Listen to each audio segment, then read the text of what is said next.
للأنبياء والمرسلين وعلى آله وصحبه أجمعين.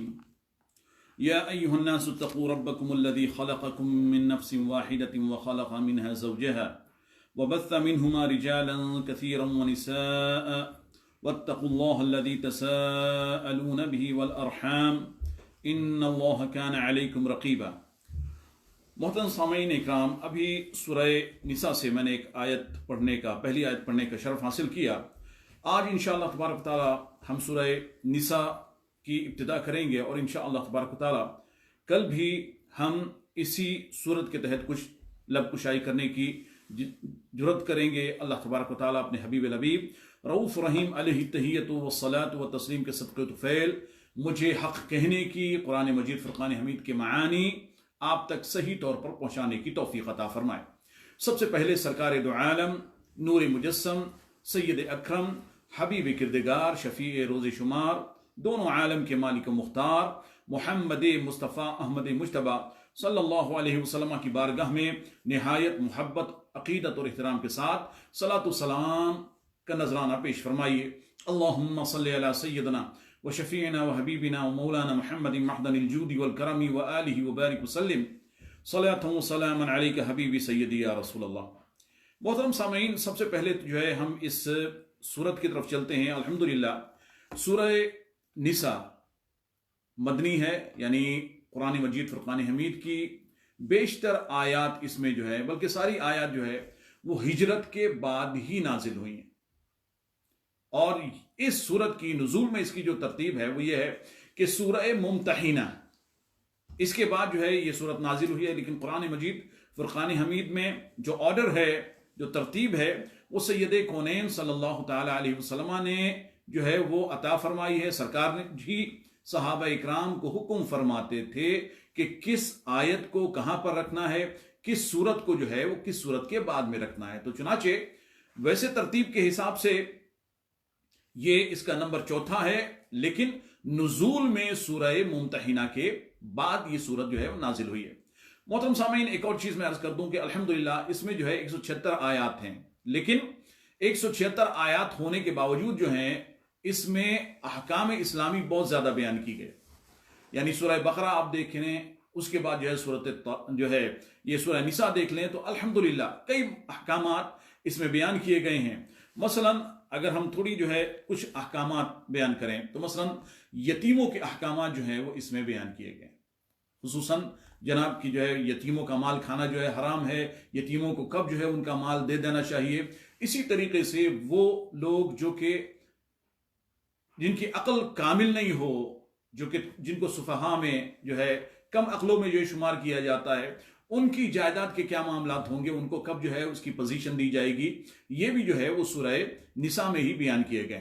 اسی طریقے سے ایک اور چیز میں یہ ہے، اور آپ کو جو ہے جناب اس کی حکمت بھی بتاتا چلوں کہ سورہ نساء کو سورہ نساء کہتے کیوں ہیں. عام طور پہ کہا جائے گا کہ جی لیڈیز کے احکامات اس میں بیان کیے گئے تو اس لیے اس سورت کو سورۃ النساء کہتے ہیں. لیکن جو ہے یہ بھی بہت obvious ہے کہ قرآن مجید فرقان حمید میں سورہ نساء میں ہی نہیں بلکہ دوسری جگہوں پر احکامات جو ہے لیڈیز کے وہاں پر بھی بیان کیے گئے ہیں، سورہ بقرہ میں بھی بیان کیے گئے ہیں.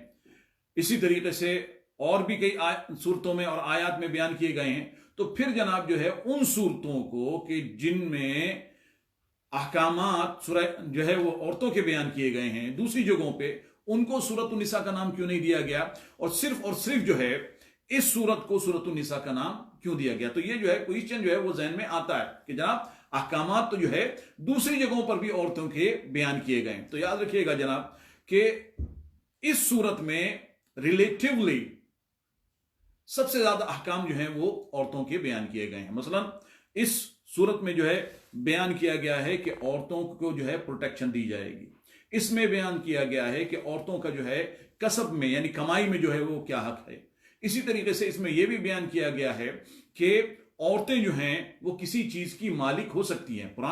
پہلے زمانے میں ایک یہ بھی جو ہے ایک ان کا رواج تھا، وہ یہ سمجھتے تھے کہ عورتیں جو ہیں وہ کسی چیز کی مالک نہیں ہو سکتی، بلکہ ان کی جو ہے حیثیت مویشی کی طرح ہے، جانوروں کی طرح ہے کہ کوئی ان کا مالک تو ہو سکتا ہے لیکن وہ کسی کی مالک نہیں ہو سکتی. تو اللہ تبارک و تعالیٰ نے یہاں پر سورہ نساء میں جو ہے وہ احکامات ان کے بیان کیے گئے.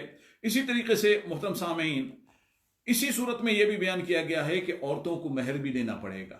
مہر کے احکامات وہ بھی عورتوں سے متعلق ہیں، بیان کیے گئے. اسی طریقے سے کون کون سی عورتیں حرام ہیں، محرمات میں سے ہیں، تو چنانچہ جو ہے جناب یہ بھی اسی صورت میں بیان کیا گیا. اسی طریقے سے اگر جو ہے ایک کپل کے درمیان کوئی ایشو ارائز ہوتا ہے، ان میں جناب کوئی جھگڑا ہوتا ہے، تو پھر کس طریقے سے اس کو سولو کرنا ہے، اس کے متعلق بھی سورۃ النساء میں جو ہے احکامات بیان کیے گئے ہیں. خلا کے احکامات، کچھ طلاق کے احکامات بھی یہاں پر بیان کیے گئے ہیں. تو محترم سامعین کہنے کا مقصد یہ تھا کہ چونکہ کئی احکامات اس سورت میں خواتین سے متعلق ہیں، اسی لیے اس کا نام جو ہے وہ سورۃ النساء رکھا گیا ہے. محترم سامعین سید کونین نبی رحمت صلی اللہ تعالی علیہ وسلم جو دین لے کر آئے ہیں وہ دین مساوات کا دین ہے، اور واقعتاً اسلامی مساوات جو ہے وہ حقیقی مساوات ہے، کیونکہ جو ہے وہ جسٹس کے اوپر بیسڈ کرتی ہے. اور یہاں پر اللہ تبارک و تعالیٰ نے قرآن مجید فرقان حمید میں سورہ نساء کی پہلی آیات میں یہ فرمایا کہ یا ایھا الناس اتقوا ربکم الذی خلقکم من نفس واحدہ، اے لوگوں اس رب سے ڈرو. آج کل جناب بات ہوتی ہے ریسزم کی بات ہوتی ہے، ریسزم کو ختم کرنے کی بات ہوتی ہے، گورے کی بات ہوتی ہے، کالے کی بات ہوتی ہے، لیکن اللہ تبارک و تعالیٰ کے حبیب کے اوپر جو کلام نازل ہوا، اللہ تبارک و تعالیٰ کا آخری کلام، اس میں سورہ نساء کی پہلی آیت جو ہے وہ ریسزم کو ختم کرتی ہے، وہ کالے گورے کی، وہ جناب چائنیز اور امریکن کی جو ہے تمیز کو ختم کرتی ہے، عربی عجمی کی تمیز کو ختم کرتی ہے. تو چنانچہ حکم ہوتا ہے یا ایھا الناس اتقوا ربکم، اے لوگوں اپنے رب سے ڈرو، الذی خلقکم من نفس واحدہ، جس نے کہ تم کو ایک جان سے پیدا فرمایا، وخلق منہا زوجہا، اور اسی ایک جان سے اس کا زوج بھی، اس کا شریک بھی جو ہے وہ پیدا فرمایا. وَبَثَّ مِنْهُمَا رِجَالًا كَثِيرًا وَنِسَاءً وَبَثَّ مِنْهُمَا رِجَالًا كَثِيرًا وَنِسَاءً، اور ان دونوں سے بہت سے مرد اور بہت سے عورتوں کو دنیا میں جو ہے وہ پھیلا دیا. وَاتَّقُوا اللَّهَ الَّذِي تَسَاءَلُونَ بِهِ وَالْأَرْحَامَ، اور اس اللہ سے ڈرو کہ جس کے نام سے تم مانگتے ہو. جب لوگ جو ہے جناب کسی سے مانگتے ہیں، کسی سے کوئی فیور چاہتے ہیں، تو کیا کرتے ہیں؟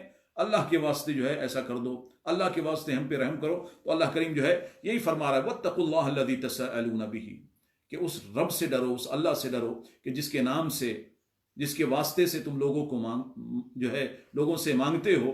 والارحام، اور رشتہ داریوں کا لحاظ کرو. ان اللہ کان علیکم رقیبا، بے شک اللہ تبارک و تعالی تم کو جو ہے دیکھ رہا ہے. تو محترم سامعین یہ جو ہے جناب اسلام کی جسٹس ہے، اسلام کی ایکویلٹی ہے، اور اسلام نے جو ہے جو ریسزم کو ختم کیا ہے. الحمدللہ یہ جناب جو ہے سورہ نساء کی پہلی آیت جو ہے اس میں ویری کلیئر ہے، اور خود جو ہے سرکار دو عالم صلی اللہ تعالی علیہ وسلم نے اپنے آخری خطبے میں، جو کہ خطبۃ جو ہے وداع ہے اور حج وداع کا خطبہ ہے، اس میں سید کونین صلی اللہ علیہ وسلم نے کیا فرمایا؟ یا ایھا الناس ان ربکم واحد وان اباکم واحد، اے لوگوں تمہارا رب ایک رب ہے، اور تم سب جو ہے وہ ایک والد کی اولاد ہو. کلکم لآدم وآدم من تراب، تم میں سے ہر ایک حضرت آدم کی اولاد میں سے ہے، اور سیدنا آدم علیہ السلام کی تخلیق مٹی سے ہوئی تھی. اور پھر فرمایا ان اکرمکم عند اللہ اتقاکم، بے شک جو ہے تم میں سے سب سے زیادہ عزت والا اللہ تبارک و تعالیٰ کی بارگاہ میں وہی ہے جو کہ سب سے زیادہ متقی اور پرہیزگار ہے. اسی حدیث شریف میں سرکار دو عالم صلی اللہ علیہ وسلم نے یہ بھی فرمایا الا لا فضل لعربی علی عجمی، کہ اے لوگوں خبردار ہو جاؤ، کسی عربی کو کسی عجمی کے اوپر کوئی فضیلت نہیں. اور پھر فرمایا کہ جو ہے کسی عجمی کو، کسی نان عرب کو کسی عرب کے اوپر بھی فضیلت حاصل نہیں. پھر یہ بھی فرمایا کہ کسی جو ہے سرخ رنگت والے کو کالی رنگت والے کے اوپر کوئی فضیلت نہیں، کسی کالی رنگت والے کو کسی سرخ رنگت والے کے اوپر بھی کوئی فضیلت نہیں۔ تو الحمدللہ جو ہے اسلام نے آج سے 1400 سال پہلے جو ہے وہ ریسزم کو چیلنج کیا اور اس کو جو ہے ختم کیا۔ اسی لیے جو ہے سرکار دو عالم صلی اللہ علیہ وسلم کے صحابہ اکرام وہ جناب جو ہے وہ انصار میں سے ہوں یا مہاجرین میں سے ہوں، وہ سب کے سب جو ہے وہ ایک ہی رنگ میں رنگے ہوئے تھے، اور وہ جو ہے وہ صبغت اللہ تبارک و تعالیٰ کا رنگ تھا۔ محترم سامعین، اس کے بعد ہم چلتے ہیں تھوڑا سا آگے۔ دوسری آیت میں اللہ کریم فرماتا ہے وَآتُوا الْيَتَامَ أَمْوَالَهُمْ۔ ہم نے ذکر کیا تھا کہ اس صورت میں اللہ تبارک و تعالیٰ نے یتیموں کے احکامات جو ہیں وہ بیان فرمایا، تو فرمایا وَآتُوا الْيَتَامَ أَمْوَالَهُمْ کہ یتیموں کو ان کے مال دے دو، وَلَا تَتَبَدَّلُوا الْخَبِيثَ بِالطَّيِّبِ اور حلال کو حرام سے تبدیل مت کرو، وَلَا تَأْكُلُوا أَمْوَالَهُمْ إِلَىٰ أَمْوَالِكُمْ إِنَّهُ كَانَ حُوبًا كَبِيرًا اور ان کے مال کو اپنے مال کے ساتھ ملا کر مت کھا جاؤ، یہ جو ہے بے شک بڑا گناہ ہے۔ تو چنانچہ یہاں پر جو ہے اللہ تبارک و تعالیٰ نے خاص طور پر جو ہے یتیم کے احکامات بیان فرمائے۔ پھر اس کے بعد جو ہے اس صورت میں جو ہے کئی جگہ پر یہ فرمایا گیا ہے، اور اسی صورت میں آیت نمبر 10 میں اللہ کریم فرماتا ہے ان الذین یأکلون اموال الیتام ظلما انما یأکلون فی بطونہم نارا، کہ جو لوگ یتیموں کے مال کو ظلم کے ساتھ ناجائز طور پر کھا لیتے ہیں تو وہ اپنے پیٹوں میں آگ کو بھر رہے ہیں، وَسَيَصْلَوْنَ سَعِيرًا اور عنقریب وہ بھڑکتی ہوئی آگ میں داخل کیے جائیں گے۔ تو محترم سامعین، اللہ تبارک و تعالیٰ نے اس دین میں یتیموں کے بڑے احکامات بیان فرمائے ہیں۔ سید کونین صلی اللہ تعالیٰ علیہ وسلم ایک حدیث شریف میں فرماتے ہیں کہ انا وکافل الیتیم کہاتین فی الجنہ، اللہ اکبر۔ سرکار فرماتے ہیں کہ میں اور وہ جو کہ کسی یتیم کو اسپانسر کرے، اس کی کفالت کرے، تو ہم جنت میں جو ہے ان 2 انگلیوں کی طرح ہوں گے، اللہ اکبر۔ تو اتنا جو ہے قربت اللہ تبارک و تعالیٰ کے حبیب کی جو ہے اس شخص کو حاصل ہوگی جو کہ سید کونین نبی رحمت صلی اللہ علیہ وسلم کی امت کے کسی یتیم کی کفالت کرے گا اور ان کی نگہبانی کرے گا۔ محترم سامعین، اسی صورت میں جب آپ تھوڑا سا آگے جائیں، اللہ کریم نے آیت نمبر 11 میں احکامات بیان فرمائے ہیں خواتین کو پہلے جو ہے، بلکہ آج بھی میں دیکھتا ہوں کہ ہمارے بعض مسلمان، ہمارے بعض بھائی، ہمارے بعض بہنیں، ہمارے بعض بچے، وہ جب میراث کے معاملات آتے ہیں تو وہ جناب اسی جاہلیت کے معاملات پر جو ہے، جاہلیت کے معاملات کے اوپر عمل کرتے ہیں۔ بہنوں کو، بیٹیوں کو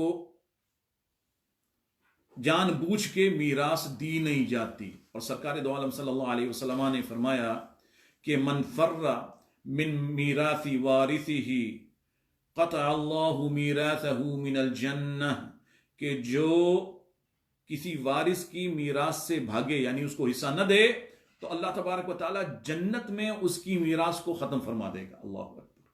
تو چنانچہ جناب جو ہے خواتین کے لیے اللہ تبارک و تعالیٰ نے قرآن میں آیت نمبر 11 ہے، صاف طور پہ فرمایا یوصیکم اللہ فی اولادکم للذکر مثل حظ الانثیین، کہ اللہ تبارک و تعالیٰ وصیت فرماتا ہے، حکم فرماتا ہے تم کو تمہاری اولاد کے بارے میں۔ کیا فرماتا ہے کہ مردوں کو عورتوں کا ڈبل جو ہے وہ عطا کیا جائے گا، یعنی ایک مرد کو، ایک بیٹے کو جو ہے 2 بیٹیوں کے برابر عطا فرمایا جائے گا، ٹھیک ہے۔ تو چنانچہ یہ جو ہے جناب یہ اسلامی تقسیم ہے کہ بچیوں کو جو ہے 1 حصہ ملے گا اور بچوں کو جو ہے وہ 2 حصہ ملے گا، اور وہ بھی جناب یہ بھی جو ہے جسٹس کے بالکل مطابق ہے، کیونکہ اسلام کے مطابق خواتین کے اوپر کوئی ذمہ داری نہیں ہے، کوئی کفالت نہیں۔ عام طور پر جو ہے جناب ان کو یہ نہیں کرنا کہ ان کو جو ہے اپنے شوہروں کو پالنا ہے، اپنی جناب جو ہے وہ بچوں کو پالنا ہے، اپنی بچیوں کو پالنا ہے، اپنے جو ہے والدین کا خیال کرنا ہے، ان کو جو ہے جناب کسی طریقے سے پیسے دینے ہیں، ان کو بھائیوں کو جو ہے کفالت کرنی ہے، ایسا کوئی جو ہے اسلام میں خواتین کے اوپر ذمہ داری عام طور پر نہیں۔ لیکن مردوں کی یہ ذمہ داری ہے کہ جناب ان کو اپنے والدین کا خیال رکھنا ہے۔ اسی طریقے سے مردوں کی یہ بھی ذمہ داری ہے کہ جناب ان کو اپنے بچوں کا جو ہے خیال رکھنا ہے، ان کی جناب جو ہے کفالت کرنی ہے، اپنی بیوی کی کفالت کرنی ہے۔ اسی طریقے سے کئی جو ہے وہ ڈیوٹی، کئی حقوق ان کے اوپر ہیں۔ تو چنانچہ اس حساب سے اللہ تبارک و تعالیٰ نے مردوں کا یعنی بیٹوں کا جو ہے حصہ ڈبل رکھا ہے، اور خواتین کا، بیٹیوں کا حصہ جو ہے وہ ایک رکھا ہے۔ لیکن جناب افسوس کی بات یہ ہے کہ ہم آج یہ سمجھتے ہیں، کئی جناب یہ گھرانوں میں ہم یہ سمجھتے ہیں کہ جناب بیٹا تو اپنا ہے، بیٹی تو کسی اور کے گھر میں جا رہی ہے، تو چنانچہ جو ہے اس کو حصہ نہیں دو، اپنا مال اپنے گھر میں رکھو۔ لیکن نہیں جناب، اس طرح سے عمل کرنا جائز نہیں ہے۔ اللہ تبارک تعالیٰ نے وصیت کی ہے آپ کو، آپ کی اولاد کے متعلق۔ اللہ تبارک تعالیٰ اپنے فضل سے، اپنے کرم سے، اپنی رحمت سے اس نصیحت کو یاد رکھنے کی توفیق عطا فرمائے۔ اللہ تبارک تعالیٰ ہمیں اپنی اولاد کے متعلق بالکل منصف ہونے کی توفیق عطا فرما دے، اور اللہ کریم اپنے حبیب پاک شاہ الاولاق سید کون و مکان شفیع المذنبین رحمت للعالمین صلی اللہ علیہ وسلم کی برکتیں اور ان کی شفاعت ہم سب کو نصیب فرمائے، اور ایمان پہ دے موت مدینے کی گلی میں مدفن میرا محبوب کے قدموں میں بنا دے۔ وآخر دعوانا ان الحمد للہ رب العالمین۔